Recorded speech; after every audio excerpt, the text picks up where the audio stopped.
Je vous présente Fabienne Ocar, la directrice d'Orange Solidarité Sud-Est, qui a noué un partenariat que l'on pourrait qualifier d'innovant et original.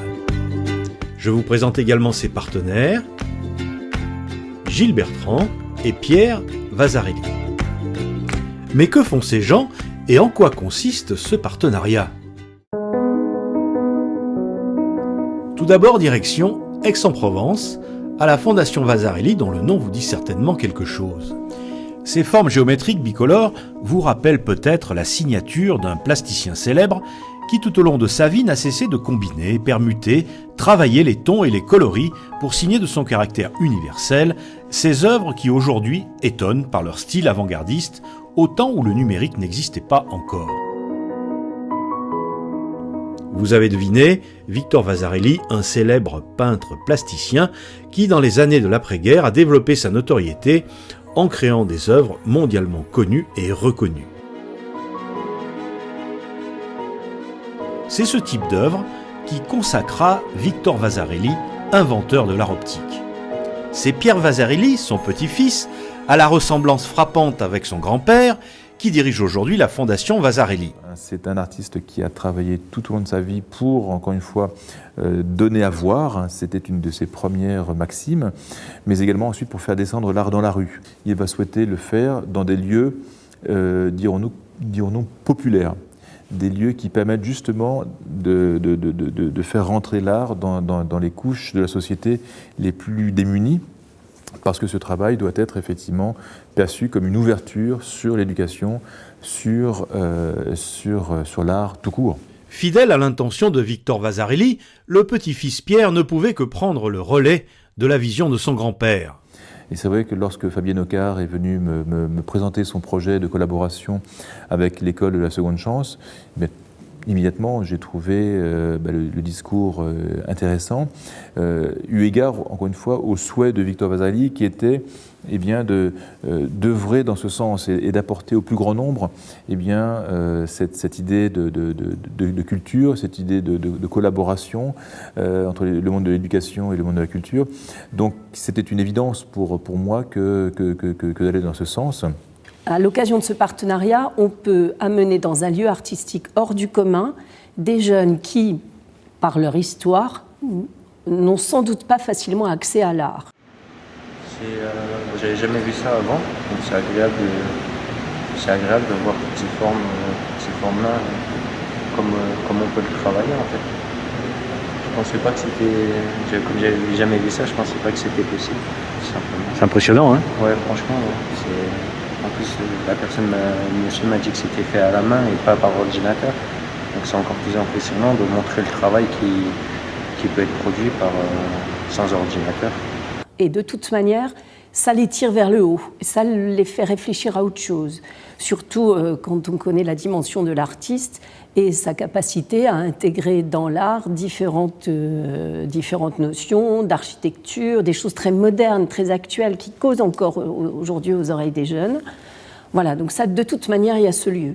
Et puis, justement, à l'intérieur de ce lieu, non seulement leur faire connaître l'artiste, les faire réfléchir là-dessus, bon ça voilà, et à l'intérieur de ce lieu, avoir la possibilité de leur donner des cours, des choses assez classiques, on va dire, d'ateliers numériques, ça fait un pont entre ce que voulait l'artiste et le numérique et notre vocation Orange Solidarité. Moi, je veux dire, je suis sûre que si Victor Vasarely avait vécu aujourd'hui, il aurait fait du numérique, il aurait fait de l'Internet, il aurait été en relation avec le monde moderne de l'économie, quoi.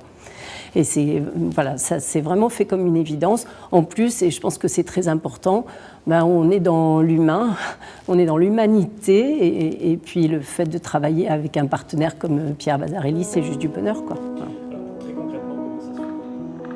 Le troisième partenaire de ce projet est l'école de la deuxième chance. Nous sommes allés rencontrer son directeur qui nous a reçus dans ses magnifiques locaux, les anciens abattoirs de Marseille, aujourd'hui réhabilités en école. Là, on est dans ce qu'on appelle la rue. En fait, l'ensemble du site, c'est les anciens abattoirs de Marseille.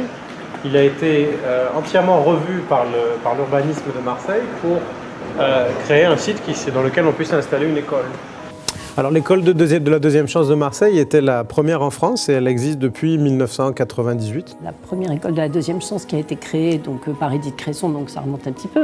C'est un mécanisme qui permet à des jeunes adultes qui n'ont pas réussi leur parcours scolaire par l'école classique de revenir vers un parcours à la fois professionnel et de remise à niveau sur les fondamentaux pendant une durée de 6 à 9 mois et qui leur permet, dans la majorité des cas, de ressortir d'ici avec un contrat d'emploi ou avec une formation qualifiante qui leur permet ensuite d'avoir un avenir professionnel normal et réussi. L'école de la deuxième chance amène physiquement, j'ai envie de dire, depuis Marseille, dans ce lieu à Aix, donc des groupes de jeunes entre 8 et 10 sur ce lieu. Et à l'intérieur de ce lieu, quand ils sont là, donc ils sont pris en charge d'une part par Pierre Vasarely, qui donc leur fait visiter les espaces artistiques et le bâtiment en soi. Et ils sont également pris en charge donc, par 2 mécènes de compétences d'Orange Solidarité, Georges et Jeff, qui leur dispensent des cours sur le numérique qu'ils ont adaptés en fonction également de l'intérêt des jeunes, bien sûr. Donc beaucoup de choses sur les réseaux sociaux, sur la vidéo, voilà, des choses modernes et actuelles. Le partenariat avec Orange, c'est un partenariat à 3 entre Orange Solidarité, la Fondation Vasarely et l'école de la deuxième chance, qui est montée depuis 2014, donc depuis l'an dernier. Pour certains, pour la plupart d'entre eux même, c'est la première approche de l'art. L'après-midi, Orange Solidarité organise pour eux des sessions de réflexion sur les réseaux sociaux, sur l'utilisation des réseaux sociaux et aussi sur les pièges de leur utilisation. Et donc, c'est une prise de conscience qui est extrêmement saine pour des jeunes qui, pour l'essentiel, utilisent tous les réseaux sociaux, mais n'ont pas toujours le recul nécessaire face à l'outil. Ça leur fait aussi prendre conscience du fait que les réseaux sociaux, ça véhicule une image, qu'il y a des choses qu'on exprime et qu'on n'exprime pas, que même si on est en face d'un ordinateur, on est toujours en face des autres, et que donc on doit développer la même relation au réseau social que la relation qu'on peut avoir quand on est dans une salle entouré d'amis. Et c'est vrai que les projets que nous avons pu mettre en place ensemble, au niveau de la réception de ces enfants, de ces adolescents, de ces étudiants, eh bien, va tout à fait dans le sens souhaité. Grâce au personnel effectivement mis à disposition de la Fondation Orange, eh bien, nous avons effectivement cette adéquation qui se forme, qui se fait, cette relation très forte qui va au-delà des générations. Et c'est vrai qu'on m'avait annoncé à une époque bien des enfants ou des adolescents un petit peu nerveux, un petit peu chahuteurs. Eh bien, lorsqu'ils passent le pas de la Fondation, eh bien, ils sont totalement émerveillés. Et pour certains d'entre eux, pour la majorité d'entre eux, c'est la première fois qu'ils rentrent dans un musée, dans un lieu de culture. Et je leur dis à chaque fois que c'est effectivement quelque chose qu'il faut corriger et considérer qu'à travers l'éducation et la culture, il y a la possibilité effectivement de faire des rencontres et de faire des propositions qui peuvent les amener effectivement à voir leur situation évoluer de façon différente. Donc je suis vraiment très très heureux de tout ce qui peut se mettre en place actuellement autour de ce premier projet. Nous en avons d'autres, mais je suis vraiment ravi de cette action commune que nous avons ensemble.